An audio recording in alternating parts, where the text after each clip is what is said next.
Hello everyone, welcome to छोटी copy बड़ी सीख।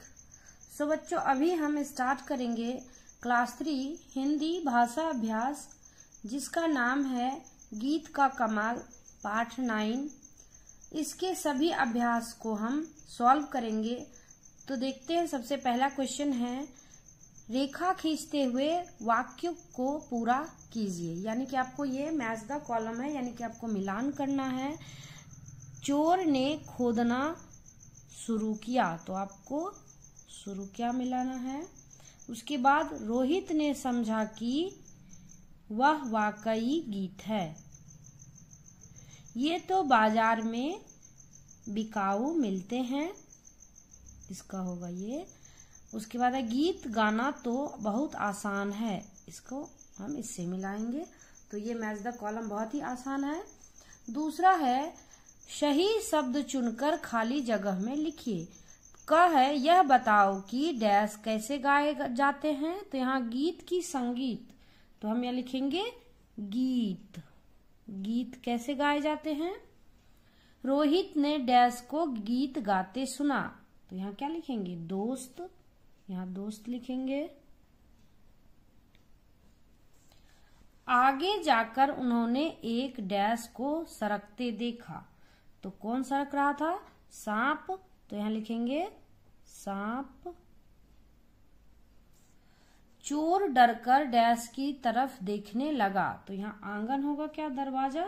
तो यहाँ लिखेंगे दरवाजे। दरवाजे। तो इस तरह से आप इसे फिल करेंगे। सो बच्चों, नेक्स्ट क्वेश्चन है, मोर शब्द का लिंग बदलकर लिखें तो वह शब्द मोरनी बनता है। अब इन शब्दों का लिंग बदलकर लिखें। तो यहाँ पे पड़ोसी दिया हुआ है, तो पड़ोसी का स्त्रीलिंग होगा, लिंग बदलना है तो पड़ोसन। यहाँ पड़ोसन लिखेंगे। हिरन है तो हिरनी। फिर चूहा है तो चूहिया। चूहिया इसका स्त्रीलिंग रूप है, चूहिया। भाई है तो यहाँ बहन। तो इस तरह से हमने स्त्रीलिंग बनाया है इसे, यानी कि लिंग बदला। तो इस तरह से आप भी बना सकते हैं। प्रश्न 4 है, नीचे दिए गए शब्दों के बहुवचन लिखिए। यानी कि एक वचन से बहुवचन बनाना है। तो चूहा है तो क्या होंगे बहुवचन, चूहे। दरवाजा है तो दरवाजे। सांप ने, तो यहाँ लिखेंगे सांपों ने। सांपों ने। आपको बहुवचन सांप को ही बनाना है, ने को नहीं बनाना है। पड़ोसी ने, तो यहाँ लिखेंगे पड़ोसियों ने। ने को एज इट इज लिख देंगे। 5वां है बच्चों, उदाहरण के अनुसार शब्द चुनकर लिखिए। खोदना से बनता है, खोदना है तो खुदाई, यानी कि खुदाई शब्द से खोदना बना है। तो इसमें पोतना, पीसना और सींचना को आपको लिखना है। तो पोतना का होगा पुताई, पीसना का पिसाई,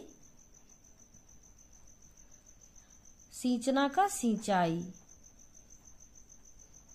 इस तरह से आप इन्हें बदल सकते हैं। क्वेश्चन नंबर 6 है, मोटे काले शब्दों के उल्टे अर्थ वाले शब्दों से वाक्य को पूरा कीजिए। तो आप देख सकते हैं, यहाँ आपको उदाहरण दिया हुआ है और आपको यहाँ पर शब्दों को उल्टा कर कर लिखना है। तो मुझे आधी रोटी नहीं, आधी का उल्टा क्या होगा, पूरी। पूरी रोटी चाहिए। नेहा रात दिन, दिन यहाँ है तो दिन लिखेंगे। रात का अपोजिट होता है दिन। पढ़ती रहती हैं। बारिश होने पर सभी बच्चे खुश थे, केवल साहिल। तो खुश का उल्टा होता है उदास, तो उदास लिखेंगे। लास्ट है, यह घड़ा उठाना मुश्किल नहीं। तो मुश्किल का अपोजिट क्या होगा, आसान। तो यहाँ लिखेंगे आसान है। यह घड़ा उठाना मुश्किल नहीं आसान है। इस तरह से आप शब्दों को उलटकर लिख सकते हैं, उल्टे अर्थ वाले लिख सकते हैं। 7वां है बच्चों, नीचे दिए गए वाक्यों में सही निशान विराम चिन्ह लगाइए। यानी कि आपको यहाँ पे 2 चिन्ह दिए हुए हैं और उन चिन्हों को वाक्य के अंत में यूज करना है। तो आप पढ़ेंगे यहाँ आधी रात हो गई, यानी कि ये बात कंप्लीट है, तो यहाँ पूर्ण विराम होगा। क्या यहाँ गीत बिकता है, तो क्या यहाँ क्या है, क्या में क्वेश्चन मार्क आते हैं। उसके बाद है सोनू को लड्डू, गुलाब जामुन और जलेबी पसंद है, तो यहाँ पे लड्डू कोमा गुलाब जामुन पसंद है, ये एक स्टेटमेंट है, तो स्टेटमेंट के आगे पूर्ण विराम होता है। लास्ट है तुम्हारा घर कहाँ है, और कहाँ सवाल है, तो सवाल के आगे आपका क्वेश्चन मार्क आता है। तो इस तरह से आप क्वेश्चन मार्क बना सकते हैं। आगे है नीचे दिए गए जवाब आपको जिन प्रश्नों से मिलेंगे उन्हें लिखिए। पिताजी बाजार गए, यानी कि आपको आंसर लिखा हुआ है और आपको क्वेश्चंस लिखने हैं, तो इसका होगा क्वेश्चन पिताजी कहाँ गए, तो आप यहाँ पे क्वेश्चन मार्क डालेंगे। तो यहाँ पे क्वेश्चन अगर है पिताजी कहाँ गए, तो आंसर लिखा है पिताजी बाजार गए। नेक्स्ट है रोहित ने दोस्त को गीत गाते सुना, तो इसका क्वेश्चन क्या होगा, तो इसके आंसर्स होंगे रोहित ने दोस्त को क्या गाते सुना, क्या गाते सुना, इसका क्वेश्चन बन गया ये। रोहित झगड़ालू लड़का था, यानी कि ये एक उत्तर है, तो इसका प्रश्न क्या होगा, रोहित कैसा लड़का था, रोहित कैसा लड़का था, इसमें भी क्वेश्चन होगा क्योंकि ये क्वेश्चन है और आंसर्स पहले से दिए थे। क्वेश्चन नंबर 9 है 4-5 पंक्तियों की कोई भी स्वरचित हास्य कविता लिखिए, यानी कि आपको अपने से एक हास्य कविता बनाने हैं, फनी पोएम। तो यहाँ लिखते हैं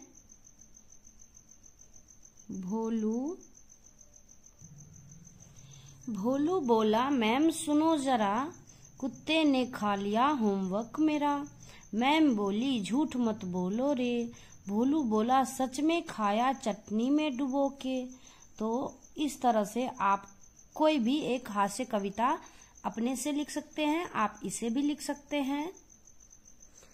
आई होप कि आपको ये वीडियो पसंद आया हो, तो वीडियो को लाइक करें, शेयर करें, चैनल को सब्सक्राइब जरूर करें। Thanks for watching.